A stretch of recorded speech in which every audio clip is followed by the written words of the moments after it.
Hi friends, आज आम कथा हेबा ओडिशार चर्चित गायिका असीमा पंडा जीवनी कहानी विषय रे। तो फ्रेंड्स माने आपण माने जानिथिबे असीमा पंडा ओडिशार प्रत्येक व्यक्ति हृदय रे राज करुछंती तांकर गीत पई। आसंतु आमे जानिबा तांकरी जीवनी विषय रे। आपण जदि हम चैनल रे नुआ अछंती ताहेले ओलीवुड मस्ती को लाइक करि दियंतु, सब्सक्राइब करि दियंतु और बहुत सारा शेयर करि दियंतु। असीमा पंडा हेउचंती ओडिशार गोटे चर्चित गायिका। से 25 अक्टोबर 1982 ढेंकानाल गोटे ब्राह्मण परिवार रे जन्म ग्रहण करथिले। से तांकर हाइट हेउची 5.7। असीमा पंडांकर हॉबी हेउची गीत गाइबा। से तांको गीत गाइबा को बहुत पसंद करती। आपण माने देखिथिबे स्टेज रो क्वीन कहा जाए असीमा पंडा को।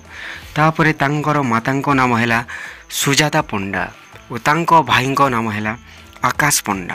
आपण माने जानिथिबे असीमा पंडा ओडिया सहित संबलपुरी गीत मध्य गाइछंती, जोटा कि 100 मिलियन क्रॉस करिछि। सही गीत गुड़िक है आपण मैंने जानिथिबे जोटा कि संबलपुरी सुपरस्टार मंटू छुरिया सहित गाइथिबा गीत रानी गुरी जिगरवाला, जोटा कि ओडिशा रे 100 मिलियन व्यूज क्रॉस करिकी गोटे रेकर्ड सृष्टि करिछि। तो फ्रेंड्स माने से तांकर गोटे कंट्रोवर्सी बहुत चर्चा रे आसी कि असीमा पंडा 2015 रे विवाह करथिले।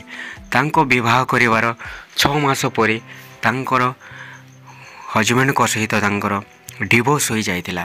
तांकर हजबैंड को नाम थिला मानस। वर्तमान असीमा पंडा घरे एकाकी रहउचंती। तो से एबे घरे एकाकी रहिबा सहित बहुत परिमाण रे गीत गाउचंती। आपण माने देखुथिबे गोटे परे गोटे हिट देउचंती ओडिशावासी को। आउ संबलपुरी सहित ओडिया सहित बहुत प्रकार गीत गाइछंती से।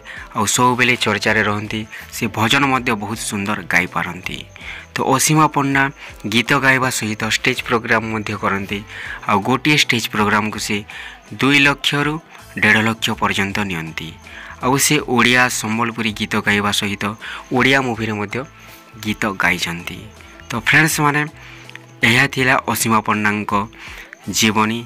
तो आपण माने नेक्स्ट कहार बायोग्राफी विषय रे जानिबा को चाहउछंती आपण माने हमर कमेंट बॉक्स माध्यम रे जणांतु।